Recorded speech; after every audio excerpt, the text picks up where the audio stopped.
ছাড়া অন্য কোন মাসে আল্লাহ রাসূল সাল্লাল্লাহু আলাইহি ওয়াসাল্লাম শাবানের থেকে বেশি সওম রাখেননি। কোন কোন বর্ণনা আসছে যে তিনি শাবানের প্রায় পুরোটা জুড়েই কি করতেন, রোজা রাখতেন। আমাদের আয়েশা রাদিয়াল্লাহু আনহা থেকে বর্ণিত এক হাদিস, যেটা বুখারীতে আছে, হাদিস নাম্বার 1996। এখানে আমাদের আয়েশা রাদিয়াল্লাহু আনহা বলেন, كان رسول الله صلى الله عليه وسلم يصوم حتى نقول لا يفطر ويفطر حتى نقول لا يصوم। আল্লাহ রাসূল সাল্লাল্লাহু আলাইহি ওয়াসাল্লাম নফল সাওম রাখা শুরু করতেন, তো আমরা বলতাম যে হয়তো তিনি আর কখনো কি করবেন না, নফল সাওম ছাড়বেন না।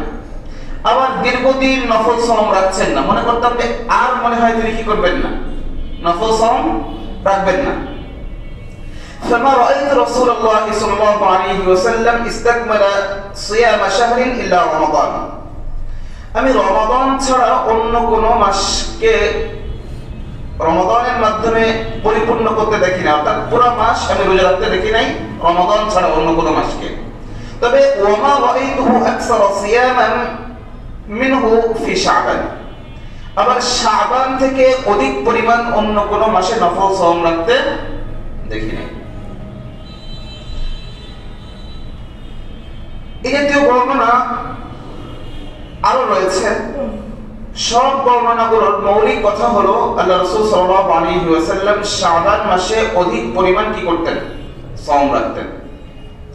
তো আমরা শাবানের যতটা চলে গেছে তো চলে গেছে, আমরা চেষ্টা করব শাবানের বাকি দিনগুলো যতদূর সম্ভব অন্তত সাপ্তাহিক রোজাগুলো রাখবো, বৃহস্পতিবার, সোমবার। অনুরূপভাবে এ মাসের প্রত্যেক আরবি মাসের যে 13, 14, 15 যে সাওম রাখতে হয় সেগুলো আমরা রাখার চেষ্টা করব, অন্তত এই মাসে, অন্য মাসে না পারলেও। এর মাধ্যমেও একটা কি হবে যে অন্য মাসে আপনি রাখেন না, এই মাসে কি করেছেন, অন্তত কিছু নফল সাওম আপনার দ্বারা রাখা হয়েছে, সেটা অন্য মাসের থেকে কি হবে, বেশি হবে। আর যাদের এগুলো রাখা অভ্যাস আছে, অর্থাৎ সোমবার, বৃহস্পতিবার যাদের সাওম রাখা অভ্যাস আছে, 13, 14, 15 আইয়ামে বীদের সাওম রাখার অভ্যাস আছে, তো আপনারা এটা চেষ্টা করতে পারেন যে আরো কিছু বেশি সাওম এই মাসে আমরা রাখবো। তাহলে যাদের একেবারে অভ্যাস নেই তারা কি করব, কিছুটা অভ্যাস করার চেষ্টা করব। আর যাদের আগে থেকে অভ্যাস আছে তারা আরেকটু বৃদ্ধি করব। এতে করে এই হাদিসের উপর আমল হবে। সেটা হলো যে আল্লাহ রাসূল সাল্লাল্লাহু আলাইহি ওয়াসাল্লাম যে শাবান মাসে সবচেয়ে বেশি নফল সাওম রাখতেন অন্য যে কোনো মাসের থেকে, তো আপনারও অন্তত সেই আমলটা হয়ে যাবে যে আপনি অন্য যে কোনো মাসের থেকে শাবান মাসে কি করছেন, বেশি নফল সাওম রাখছেন। তো এটা রমাদানের প্রস্তুতির ক্ষেত্রে কাজে আসবে। দ্বিতীয় নম্বর হচ্ছে আমরা কোরআন তিলাওয়াতটা বৃদ্ধি করব। শাবান মাস থেকে আমরা কি করব, কোরআন তিলাওয়াতটা বৃদ্ধি করব। সালাফে সালেহিনরা শাবান মাসকে কোরআনের পাঠকদের মাস বলতেন।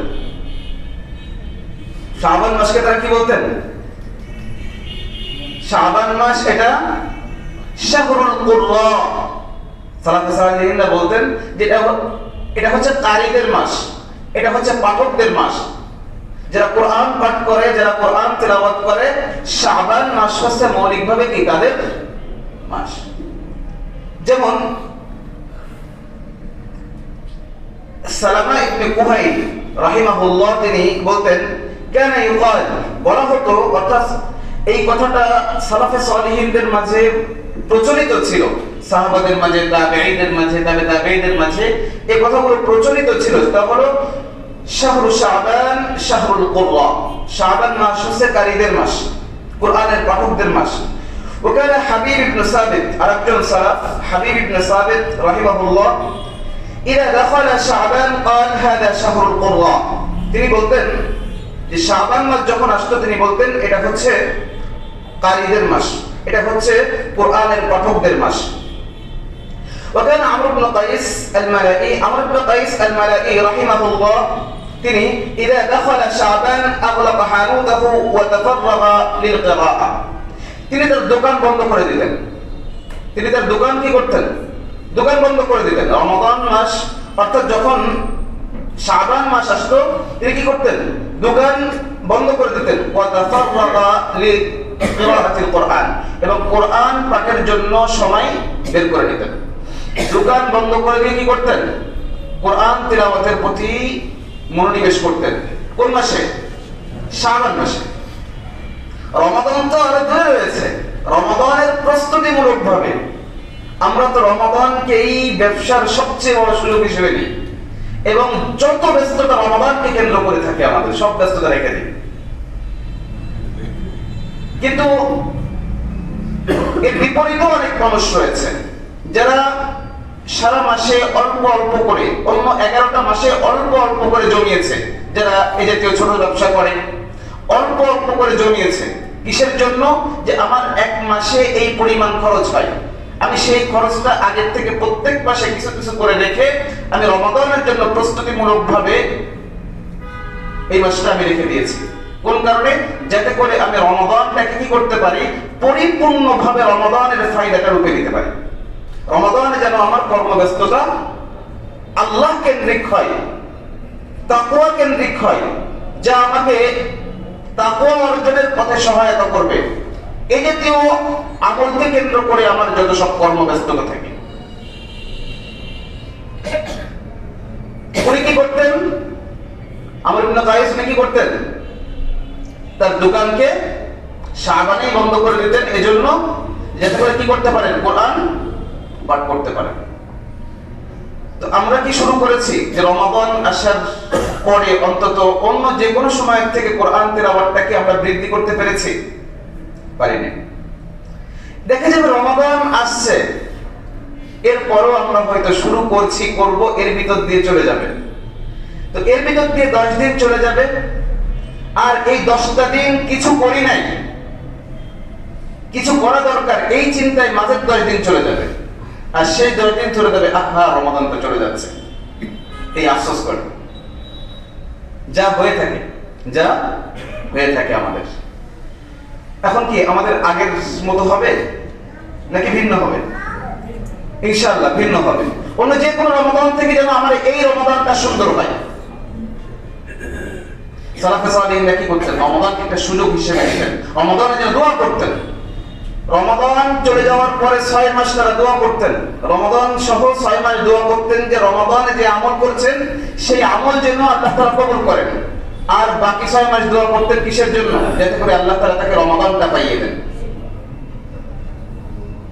এটা ছিল সালাফদের আমল, এটা ছিল সালাফে সালেহিনদের আমল। কারণ কি? রমাদান পাওয়া এটা সৌভাগ্যের ব্যাপার। আমরা এটা জানি না যে আমাদের মাঝে এখন যারা আমরা উপস্থিত আছি, আমরা সবাই থাকতে পারবো কিনা রমাদান পর্যন্ত, আমাদের জানা নাই। আল্লাহর কাছে দোয়া করি যে আল্লাহ তাআলা যেন আমাদেরকে রমাদানটা পাইয়ে দেন, এবং সেটা যেন আমরা এমন ভাবে পাই রমাদান অন্য যে কোনো সময় থেকে, অন্য যে কোনো বছরের রমাদান থেকে আমার এই রমাদানটা যেন সুন্দর হয়। আল্লাহ তাআলা তৌফিক দান করেন।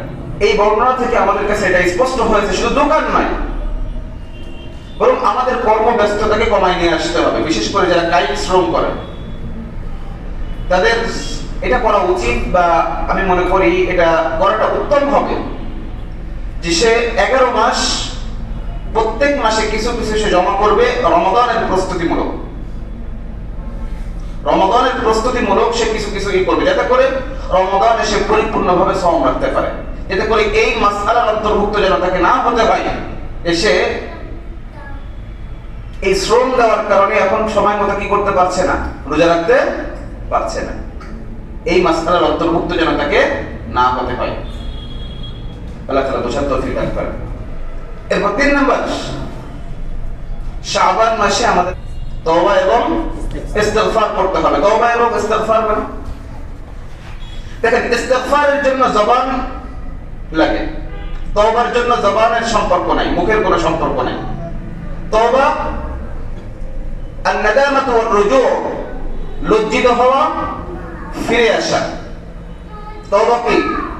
আন-নাদামাতু ওয়ার-রুজু', অর্থাৎ যেই খারাপ কাজে আমি অভ্যস্ত হয়ে আছি, যেই খারাপ কাজগুলোতে আমি অভ্যস্ত হয়ে আছি, এই কাজগুলো পরিত্যাগ করা, খারাপ কাজগুলো পরিত্যাগ করা। এবং আন-নাদামাতু লজ্জিত হওয়া, যা হয়েছে তার উপর লজ্জিত হওয়া এবং ফিরে আসা, এই হলো তওবা। আগামীতে না করার দৃঢ় সংকল্প করা, এই হলো তওবা। বান্দার হক সংশ্লিষ্ট হলে বান্দার হক আদায় করে দেওয়া, এই হচ্ছে তওবা। এর জন্য জবান শর্ত না। যদি বান্দার হক সংশ্লিষ্ট না হয়, আপনি আল্লাহর মাঝে আর আপনার মাঝের বিষয় আল্লাহর সাথে মুআমালা সাফ করে নেন, আল্লাহর কাছে ক্ষমা চেয়ে নেন। কোন কারণে শাবানে আমাকে ইস্তিগফার করতে হবে? যাতে করে আমি রমাদানে একেবারে বিশুদ্ধ অন্তর নিয়ে রমাদানে প্রবেশ করতে পারি। রমাদানে আমার প্রবেশটা যেন কি হয়? একেবারে পবিত্র হৃদয় নিয়ে, একবার পূর্ণ পরিষ্কার ছাপ একটা হৃদয় নিয়ে যেন আমি রমাদানে প্রবেশ করতে পারি। রমাদানে যেন এমন অবস্থা আমার প্রবেশ হয় যখন আমার হৃদয়ের ভিতর কোনো কি নাই, শিরক নাই, আমার হৃদয়ের ভিতর হিংসা নাই, আমার হৃদয়ের ভিতর অহংকার নাই। কারণ এসব অবস্থায় আল্লাহ কি করেন না? ইবাদত গ্রহণ করেন না। তো আমি যেন এমন পবিত্র অবস্থায় রমাদানে প্রবেশ করতে পারি। আল্লাহ রাসূল সাল্লাল্লাহু আলাইহি ওয়াসাল্লাম দৈনিক 70 বারেরও অধিক কি করতেন? ইস্তিগফার করতেন। যার পূর্বাপর সব মাফ করে দেওয়া হয়েছে, তিনি 70 বারের অধিক কি করতেন? ইস্তিগফার করতেন। আমার কোনটা মাফ করা হয়েছে? আমার তো কোনটা মাফ করা হয় নাই। আমার পূর্বাপর কোনটাই মাফ করা হয় নাই, তাহলে আমার অবস্থা কেমন হবে? তওবা সহ আপনি রমাদানে প্রবেশ করেন, তওবা সহ আপনি রমাদান শুরু করেন, এটা দেখবেন যে রমাদানটা আপনার অন্য যে কোনো রমাদান থেকে অবশ্যই উত্তম হয়ে যাবে এই রমাদান। কারণ আপনার আগে থেকেই ইস্তিগফারের কি রয়েছে? অভ্যাস রয়েছে, আগে থেকেই ইস্তিগফারের সুযোগ হয়েছে। রমাদানকে আল্লাহ তাআলা আপনার থেকে হারাতে দিবেন না। রমাদানের প্রত্যেকটা মুহূর্ত ইস্তিগফারের সাথে কাটবে। বিশেষ করে রমাদানের সেই মুহূর্তটা, রমাদানের সেই মুহূর্তটা যেখানে আল্লাহ বলছেন ওয়াল মুস্তাগফিরিনা বিল আসহার, সাহরির সময় যারা ইস্তিগফার করে, বিশেষ মর্যাদার কথা বলেছেন। আল্লাহর কাছে সবচেয়ে উত্তম সময় একদিকে, আবার সেই সময় আপনি কি করছেন? ইস্তিগফার করছেন, আল্লাহর নৈকট্য অর্জনের চেষ্টা করছেন। এমনিতেই আমরা যখন রমাদানের উদ্দেশ্যে বা নফল সাওমের উদ্দেশ্যে আমরা সাহরির জন্য উঠছি, সাথে সাথে চেষ্টা করব আমি কিছু ইস্তিগফার করে নেব। কারণ ওই সময়ের ইস্তিগফারটাকে আলাদাভাবে উল্লেখ করা হয়েছে, আলাদাভাবে তাদের মর্যাদার কথা বলা হয়েছে। আল্লাহ বলেছেন আল মুস্তাগফিরিনা বিল আসহার। তো এজন্য আমরা চেষ্টা করব যে ওই সময়টা ইস্তিগফার করার। আমরা পারবো তো ইনশাআল্লাহ? অন্তত 10 বার একেবারে বিশুদ্ধ হৃদয়ে, একেবারে আল্লাহর প্রতি মনোনিবেশ করে, যান্ত্রিকতা পরিহার করে। আমাদের ভিতরে এখন এক ধরনের যান্ত্রিকতা কাজ করে। তো এসব কিছু পরিহার করে একেবারে বিশুদ্ধ অন্তঃকরণে আপনি আল্লাহকে বলবেন, আল্লাহর কাছে ইস্তিগফার করবেন, আস্তাগফিরুল্লাহ, এর মাহাত্ম্য বুঝবেন, এভাবে আল্লাহর কাছে ইস্তিগফার করবেন। আল্লাহ তাআলা তৌফিক দান করেন। আল্লাহ তাআলা কোরআনে বলেন, সূরা আত-তাহরীমের আয়াত নম্বর 8, আল্লাহ বলেন ইয়া আইয়ুহাল্লাযীনা আমানু তুবু ইলাল্লাহি তাওবাতান নাসুহা। হে ঈমানদারগণ, তোমরা বিশুদ্ধভাবে তওবা করো, খাঁটিভাবে তওবা করো। নাসুহা আই খালিসান, নাসুহান আই খালিসান, একেবারে বিশুদ্ধ তওবা। নাসুহা কোনো ব্যক্তির নাম নয়।